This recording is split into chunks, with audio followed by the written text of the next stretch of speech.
We've just simplified n8n's self-hosting setup. Now all you need to do is run this command. It sets up everything we use to configure by hand, like starting a sandbox for running code and a private search engine for the AI assistant. Speaking of which, the AI assistant comes by default from version 2.35 onwards, letting you bring your own model key to build entire workflows from plain words. Hi there, welcome to the channel. I'm Leo, and in this video, I'll be showing you how to install n8n locally, as well as how to set up the AI assistant. The first thing you'll want to do is have Docker installed, and to do so, head over to this URL, or just search for Docker Desktop in Google. And as soon as you find this page, you should be able to install it in Mac, Windows, or Linux. The installation process for any of these options are really simple, and only if you're on Windows, you'll probably have to restart your computer. And as soon as you get everything installed, you should see this Docker Desktop window. As I said, installing n8n now just requires a single command. You just need to have Docker running, and sometimes if you're in Mac, this might be closed, then you'll try to open Docker Desktop. Nothing happens, but that's just because it is actually running in the background. And once it's running, we just need to execute this one command that will be also in the description of the video. All right, it seems like it's done. And notice this message right here, as this setup is meant to try n8n locally. Check our documentation at /hosting for more details. To access the session we just generated, head over to localhost port 5678. Register your account normally, hit next. Now, depending on when you're watching this video, you might already see something different here. And that difference is related to the AI assistant feature. Currently in this version, we still need to manually add the environment variables. And I purposely installed this version just to show off how much more easy it is now to update your self-hosted n8n instance. So let me clear this out and add the new command. That's basically it. It's the same command from before, just with the new flags of update and the version I want it to be updated to. It correctly identified the version we specified and is now updating from the older version, the default one, to the newer one, and it seems like it's already done. Let's go back to our instance, refresh that. Now, as you can see, there's a different UI for the AI assistant, specifically for the self-hosted mode, which allows us to connect a provider as well as to select a model within that given provider. For this example, I'll be using OpenRouter as it allows us to explore more LLMs,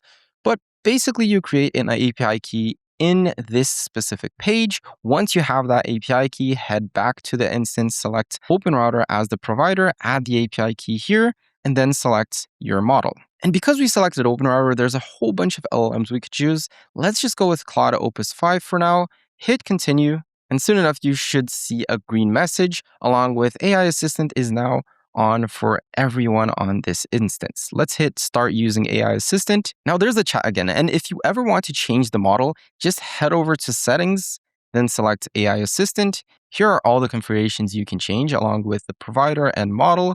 And down here, you can also select web search, MCP servers usage, along with permissions. The permissions basically allows you to customize and make it so that the agent doesn't really access what you don't want it to access inside of your overall n8n scope.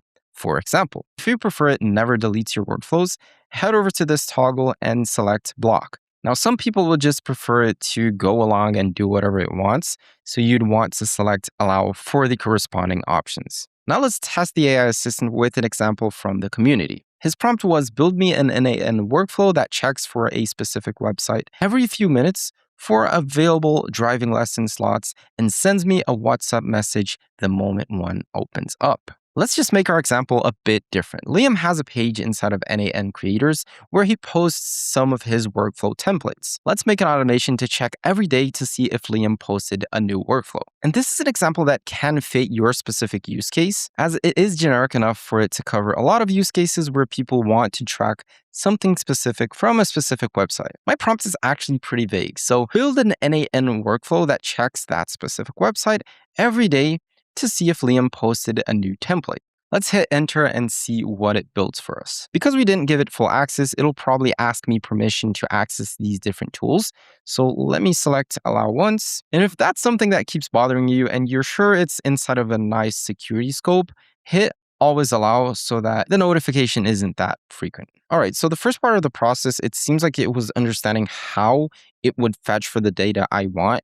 And now that it understands that, it's asking me how I'd like to be notified. This goes back to how vague the prompt is and how useful the AI assistant is in understanding these gaps of context and asking you about it. This makes it even easier for technical decisions that you might not have noticed you need to make, because eventually the agent will help you out on that, either deciding which is the best option or asking you to make that decision. For this example, I'll just go with Telegram, and after I select that option, this is sent as context inside of the chat. One of its first build was the database, since it needs to keep track of that to understand if it was an actual new template, or if this is a past template that does not need to be notified. Now it's asking for my Telegram credentials, and it seems like it already created the workflow, so let's check that. It already tried to execute the workflow, identified that we didn't have that credential, and asked us to add it. So let's add that token here.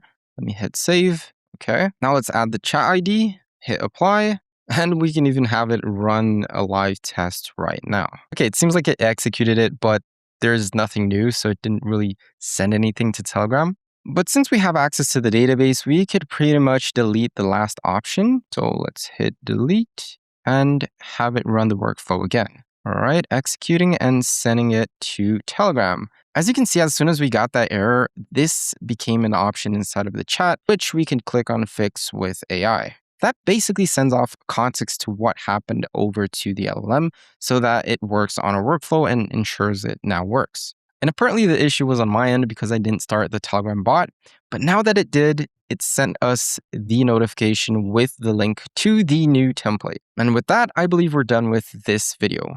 Thanks for watching, and we'll see you in the next one. Till then.